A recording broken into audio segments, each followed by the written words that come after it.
In the next few minutes, I'm going to show you how to take your track from sounding like this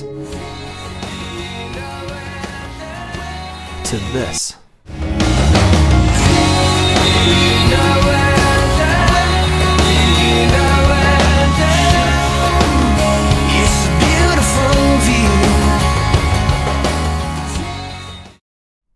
Hi, I'm Rob. The fact that you're watching this video means I'm going to assume that you have a similar problem to what I had a couple of years ago. And that's that I would work on a track, I'd spend hours of painstaking tweaking and trying to get the perfect sound, and eventually I'd get it to a point where I'd go, man, this sounds fantastic. Until I put it up against one of my favorite records, and I'm going to be totally honest with you, it was a little embarrassing. And so I want to give you a couple of key techniques, principles, and little tips and tricks that I've picked up along the way from trial and error, and also from kind of learning from the masters, and so that you can put them into practice and get your track sounding, big, fat, full, loud, and just as good as all the other commercial stuff out there. Because isn't that really the point? We all want our tracks to compete with the best and to sound the best. So I'm going to do two things. The first thing I'm going to do is I just want to give you a little overview of what the purpose of mastering is. What actually is mastering? What are we trying to achieve? Because as the old saying goes, you can't win a game that you don't understand. And most people just don't understand even what mastering is. What are we actually even doing? And then secondly, I want to take you through the whole mastering process that I use step by step, so that you can see exactly what I'm doing at each phase, and that you can replicate that and put that into practice yourself.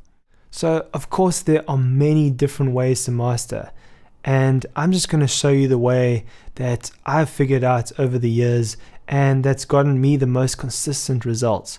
Don't focus too much on the exact software or plugins I'm using. This is just what I use at the moment, but you can get great results with any program really, and any good plugins, and there are many good ones out there. What I really want you to get is the principles and the techniques that I'm going to show you. So don't worry so much about that it's the Dewey stereo widener. Just get the idea that I'm using a stereo widener, and that you can use a similar one for your sound. Okay, so why mastering? Why do we master tracks, and what is mastering? Well, mastering is the final process of kind of enhancements and tweaks that we make to a track before it gets released either on CD or MP3 if you're putting it on the iTunes store or whatever. So that's why so much emphasis is put on it, and that's why it's so important.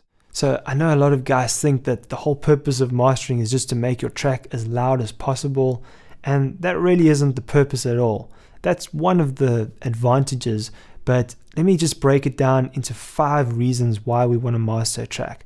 The first reason is it's the final check. It's the last chance you get to check through the track and make sure there's no noise, make sure there's no kind of clicks or pops, to listen to it on a lot of different systems and hear what that sounds like. So that's the first reason. The second one is consistency. You want to check it out on a number of systems. You want to try it in the car, you want to try it on your iPod, you want to try it on a laptop, on your home stereo, on a whole bunch of different systems to make sure that it sounds consistent, and it's not too bassy on one and it's not too harsh on another one. So just to make sure that all the frequencies are kind of balanced on all these different playback systems. The third purpose is enhancement, and this is just anything that makes the track sound better. So it might be like EQ tweaks, it might be some like exciters or like sort of bass boosts, and in this stage as well, if you think louder is better, then it's better. The fourth purpose of mastering is album flow, and obviously this is in the context of a whole album, and this kind of regards to how the tracks flow from one to the next, the spaces in between them, is there a gap or do they flow into each other, and also things like you don't want this really loud rock song next to this really quiet song and they're the same level. You want the soft song to sound relatively softer, and that's just one of the other purposes of mastering. The fifth and final phase is the formatting, And this just involves all the kind of the little admin things like naming the tracks, putting in some kind of codes in case you want the names to come up and the album cover to come up in some media players, and also just the final format that you're saving this whole thing to. You know, is it going to CD? Is it going to MP3? And this would be done in this final formatting phase. So the two areas that I'm going to focus on today are basically 2 and 3, which is the consistency and enhancement. So the consistency, getting it to sound good no matter what you play it on, and the enhancement, you know, all the little tips and tricks to getting it sounding as good as possible and of course as loud as possible. Let's head on over now to Pro Tools, and I'm going to show you the 7-step process now in practice. Alright, so here we are in Pro Tools. This is the software that I use, but like I mentioned, there's a lot of different good software out there, and there's a lot of great plugins out there, so don't get too caught up on that. I'm going to give you the basic category names of the plugins so you can use one that's similar that you may have. So I've broken down the process of getting a master that's loud and fat, and I've taken that and I've broken it down into 7 steps, into the 7-step formula that you can follow to get these results for yourself. Now, I'm trying to cram something that should take like an hour or two into the next 10 minutes. So I'm going to have to be like really brief, but let's just get right to it and we'll see how we go. So step 1 is the preparation. What you're going to need is a stereo mix like I've got over here, and what I also recommend you bring in are 2 or 3 reference tracks. I've got just an old Frey song here and an old Daughtry song as well. I just try and choose things that have a similar kind of composition and sound to what I'm going for. They're not ideal, but they'll do for this. Now what you may notice just right up front is that these look quite different to this. And if I make this the same size, you'll notice right away that you can just see that this one is actually, just from looking at it, you can see that it's a lot fatter and bigger. And that's what we are actually trying to get to. This is what a master track looks like. And this one over here, what we're going to do is we're going to try and chop off these peaks over here and try and squash this whole thing down to get it to looking like that, but more importantly, sounding like that. Alright, so get your reference tracks in, get your stereo mix, and one final thing I just want to mention is that, you know, trying to mix without studio monitors is kind of like trying to paint in the dark. You know, you're doing something, but you don't quite know what it is. It's really difficult. So ideally you want some studio monitors or at least some speakers. Don't mix on headphones, it's just going to make your life really difficult. Step 2, I call fix it, otherwise known as polishing the turd. Now, polishing the turd is a very technical term for kind of trying to fix something that really shouldn't be fixed. And if you're not familiar with that saying, there's this kind of saying in the industry that goes, you can't polish a turd, which basically just means that no matter how much you try and fix a bad recording or a bad mix, it's still a bad recording, it's still a bad mix, it's still a turd. So ideally you don't really want to, you know, you would want to go back to the mix phase or the recording phase even and try and fix it there. But inevitably there might be things that you have to fix, and at least you need to watch out for. So just a couple of things to look out for. Obvious things like excess noise, especially in the beginnings and the ends and stuff, or in the quiet parts. Things like harsh cymbals or S's, you know, the sound that those tss, like jumping out at you.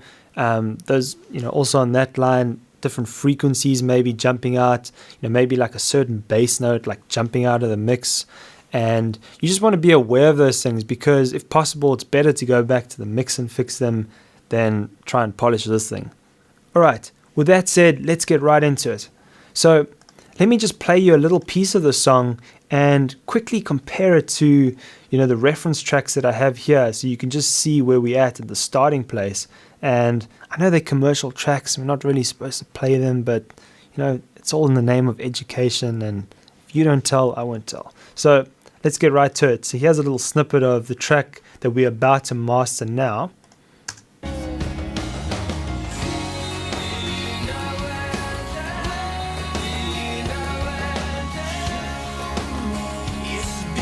And this is of course with no plugins on right now. It's completely clean. Let me just show you the levels of the master tracks that I'm comparing to.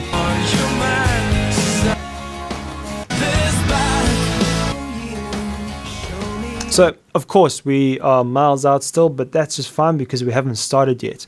So, that takes me to step 3, which is enhance it.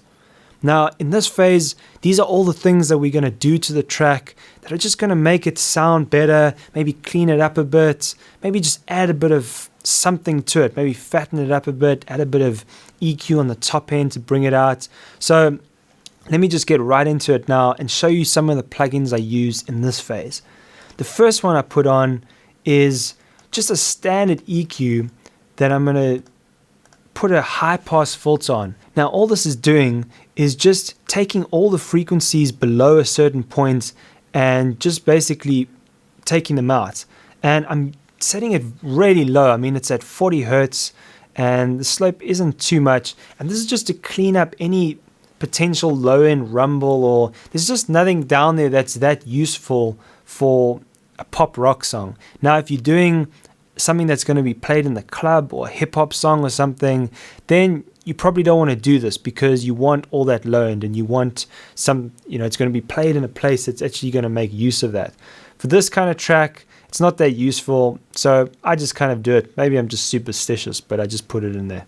All right, the next thing I'm going to add is some valve emulation. Now, this is just a valve emulator by Dewey. And I think you get different, you get a couple of different companies that do similar things. And all this is going to do is sort of just fatten up the mix a little bit. It adds some low-end sort of meat that I like. It's very subtle once again. All these processes, and this is something to keep in mind, like there isn't one sort of magic bullet that's going to bring this whole thing together and you're going to go, wow, that's incredible. It's all these little emphases and these little changes that are going to come together and culminate in the end to make the final master sound really great. So I don't think you'll even hear it if I play it back. I'll play you something though quickly. This is with it on now. If I bypass it and on again. So I'm not sure if you'll even pick that up, especially if you're listening on smaller speakers or something like that. But it does add something in the end. It does thicken it up a little bit, and I do hear something on there. The next thing I'm going to add is a tape emulator. And just to add in over here, I don't use all of these in this exact same way for every single song. There is no one perfect way to master. This is just the way that I'm doing it for this song, and it kind of gives you a lot of different ideas of what you can put in yourself. So the tape also sort of adds some bottom end. It adds like a little bit of meat to it. It adds subtle saturation to the track, and I like it kind of for more alternative rocky songs because it just gives it I don't know, it's almost like what film does. It's almost like film versus digital camera. Like they still shoot big budget movies on film for that very reason. It just adds a certain quality that you can't quite put your finger on. So this is with the tape on. Let me just bypass it quickly. Now I'm going to put it on.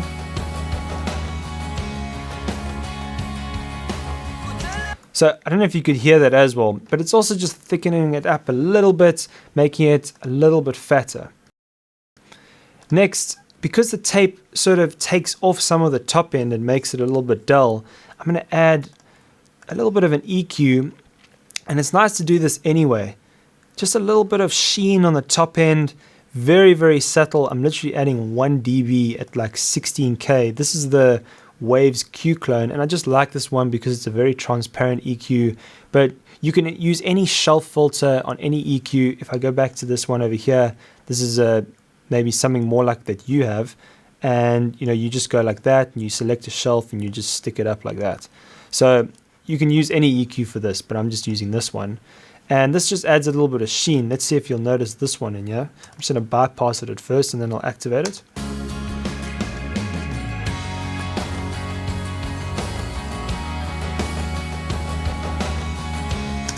Okay, once again, very subtle. You know, it maybe just brings out those hi-hats just very slightly. But to my ears, maybe I'm just imagining it, but it does something. All right, next I'm going to add a plugin called Max Bass. This is also by Waves. And what this is for is, you can see this blue area over here. This is symbolizing the bass that's in the track at the moment. And I'm just going to use a preset over here, medium. And what it's doing is it's actually emulating and adding frequencies that are higher in this higher sort of low mid-range. And what this is going to do is it's going to make the song sound fatter on smaller systems, on like iPod headphones and things like that. Listen, if you're doing stuff like hip-hop or things like that, it is amazing, this plugin, because you know, often we lose the fatness of the track, and it's not because those frequencies aren't there, but they're just so low that a lot of speakers aren't actually even reproducing them. So let me just play you the before and after with this one on. I'll just play it from here. This is with it on now. Let me bypass it.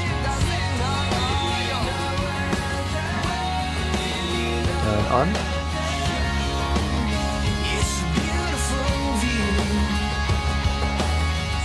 So there's definitely something there. Just to give you some perspective, let me just bypass all the ones that I've got at the moment, and let me just play it.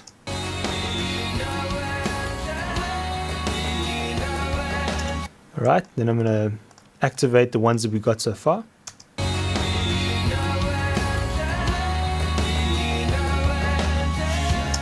So you can hear that it's definitely sounding thicker. There's definitely a thicker quality to it. Right, next I'm going to add a little bit of compression, like just a touch. What I'm really doing here is just trying to glue the track together a little bit. Okay, so as you can see, that is way too much gain reduction. I literally want like 1 or 2 dBs gain reduction.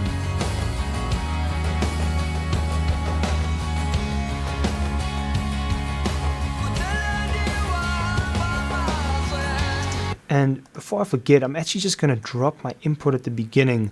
Just a word of advice here. When you are exporting your mix, you kind of want to aim for around -6 dB. This one might be slightly hot. These peaks are probably going to -3, -2, but you need some room to play with here. So I'm just going to drop my first plugin here to say -2.5. Just to leave me some more headroom. And obviously this is going to affect the inputs of all these plugins, especially the compressor. So just before I calibrate that. Okay, so you can just see it just touching it. You just want to kiss the compressor, just glue the track together a little bit more.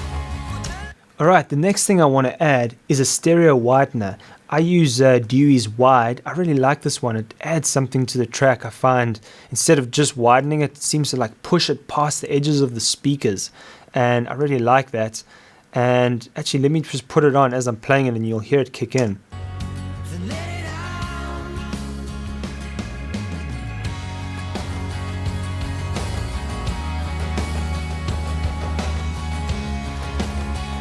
So you can hear it sort of like just spreads it apart a bit and brings it more in your face. This is with it off and on, off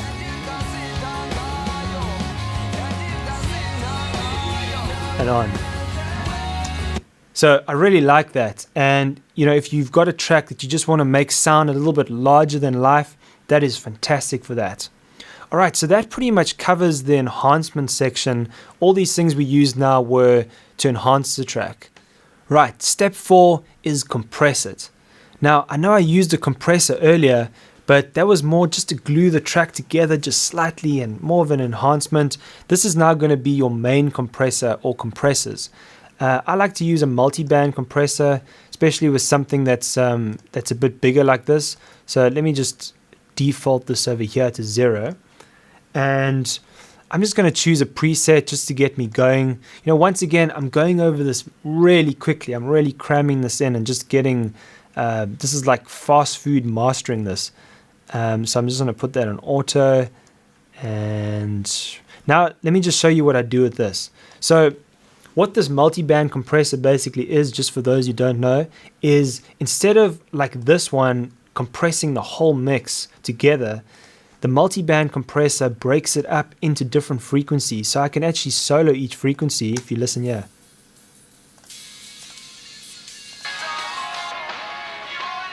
Right, so you can actually hear that it's broken it up, and I can compress each of these frequencies differently. So why you would want to do that is that you may not want to compress the mid-range, which is the most obvious part of the mix, like where the vocals are and stuff, and you don't want to compress that as much because it'll sound obviously compressed, but you want to compress the low bass so that it sounds really fat and even and then it's not disappearing. So that's just kind of basically what you're doing with it. And what I'm going to do with this is I'm going to find the loudest section of the song. Generally you want to play with this a little bit more, but I'm just going to show you what I'm doing here. I'm just going to reset these. Let me just play it.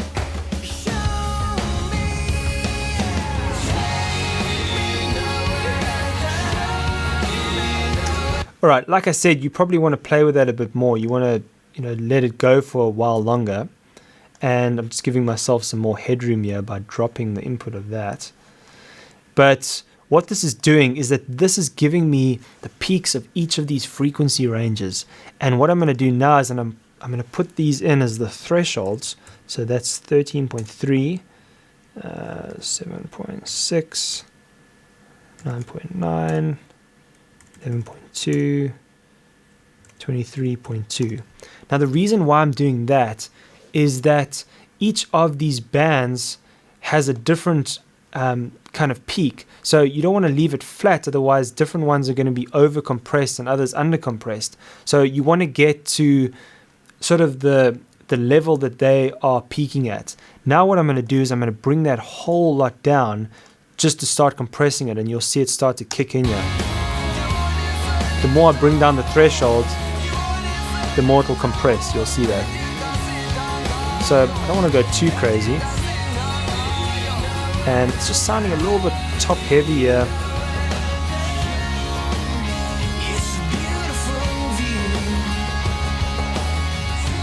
So this is with it off and on. So you can hear it really does sort of make it a lot clearer and just brings it all together. It's really nice for big songs, big rock songs and stuff. And let me just throw in here once again that every song is different.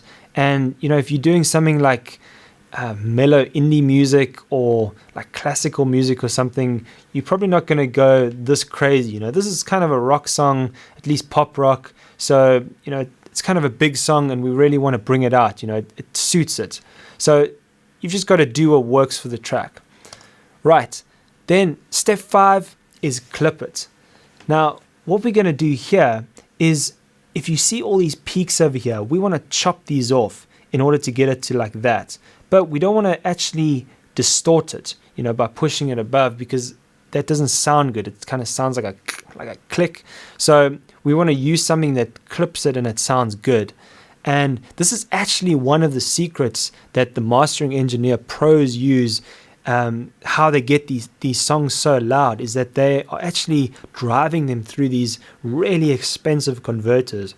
Now, I don't have really expensive converters, and I'm going to assume by the fact that you're watching this video that you don't have either. So I use this plugin from T-Rax, and I found it works quite well. So what I'm going to do over here is I'm just going to put it on the right side, which is this sharp slope over here, which means that it's going to cut off these peaks, as opposed to this sort of rounded one over here, which will slowly saturate the track. So we want to chop these off. Then I'm going to bring down the output just to leave me some room for my limiter on the next phase. And then I'm just going to play the track and slowly push the gain here.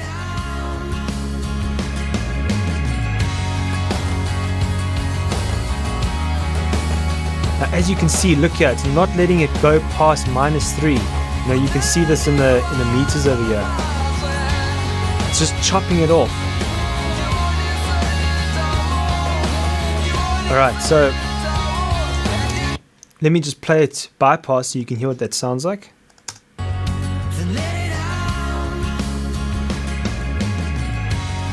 And then on.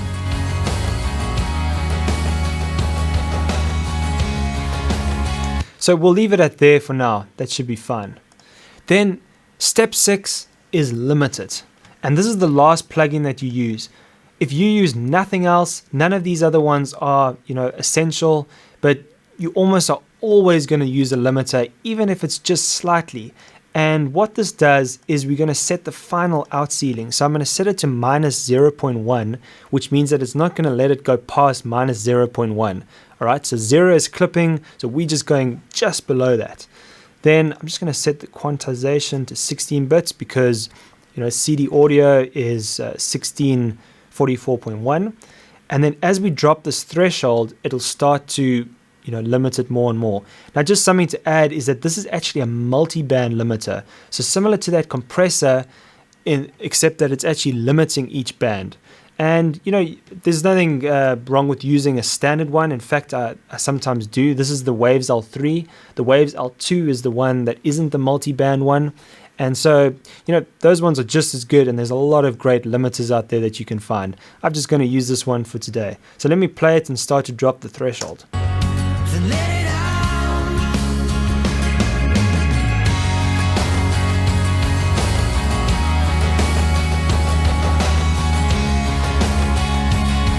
Right, so this is bypassed. This is it on. Alright, so as you can hear that these final plugins, especially the multiband compressor, the clipper, and the limiter, these are really where the leverage is at when it comes to getting the volume, if that's what you're after. And I'm going to kind of assume that that's what people are kind of like these days. So if that's what they like, you got to give them what they want. But let me just add, it's not necessarily better, like I've said. Now, it's just sounding like maybe a little bit brittle, a little bit thin. Let me just mess with that a bit. I'm just bringing up the low ends here.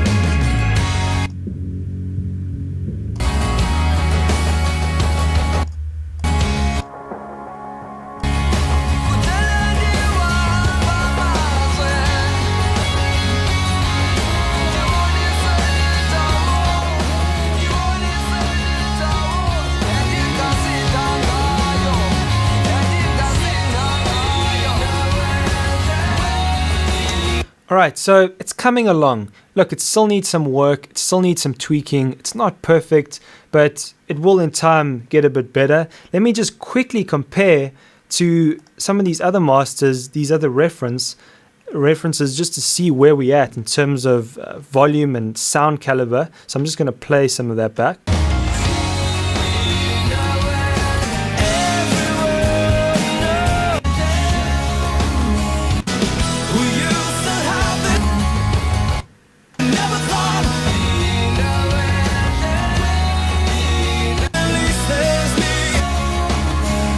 Alright, so you can hear we're getting pretty close there. Just something to note, if your track is sounding louder than a commercial record, you're doing something wrong. And it's just a little bit of a warning sign that you're probably not doing something right. And usually it has to do with the low end, because it's easy to get a song loud and sort of like harsh sounding, but to get it loud and fat, that is the challenge, because the low frequencies are what is taking up, most of the space.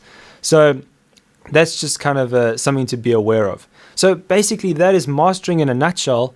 And just the final step is then to go reference it.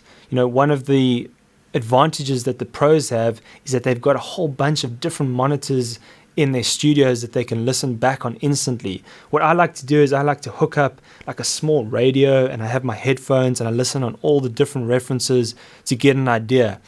And so, if you don't have that, just put the track on your iPod or put it on a CD and just go around and listen to it everywhere, in the car, on something with a subwoofer, so that you can hear what that sounds like. And don't make final decisions based on that. But if you notice that, say, on like 4 different systems, the bass is too high, the bass is then probably too high. Or it's sounding too thin on all the different systems, then it probably is too thin. So that's just something to be aware of. And also, volume isn't everything. Rather get it sounding good and get great quality, and don't worry that much about the volume. That's not the most important part. And just one final tip, your ears get tired. So you can't listen for hours and hours and hours on end, Try and listen at a low volume. I really don't master loud at all, but listen at a low volume, especially when you're making the tweaks. And then also make sure that you listen at really high volume and really soft as well, because it sounds very different and the frequency ranges sound different to our ears. So by doing that, you're going to hear the whole spectrum. And hopefully in the end, you'll end up with a great sounding master. And that's mastering in a nutshell. Alright, so thanks for joining me. I really hope you've learned something and that you can put it into practice and really take your masters to the next level. If you've got any questions, just post them below. I'll answer as many as I can, and I hope your masters are sounding great. I'll talk to you soon.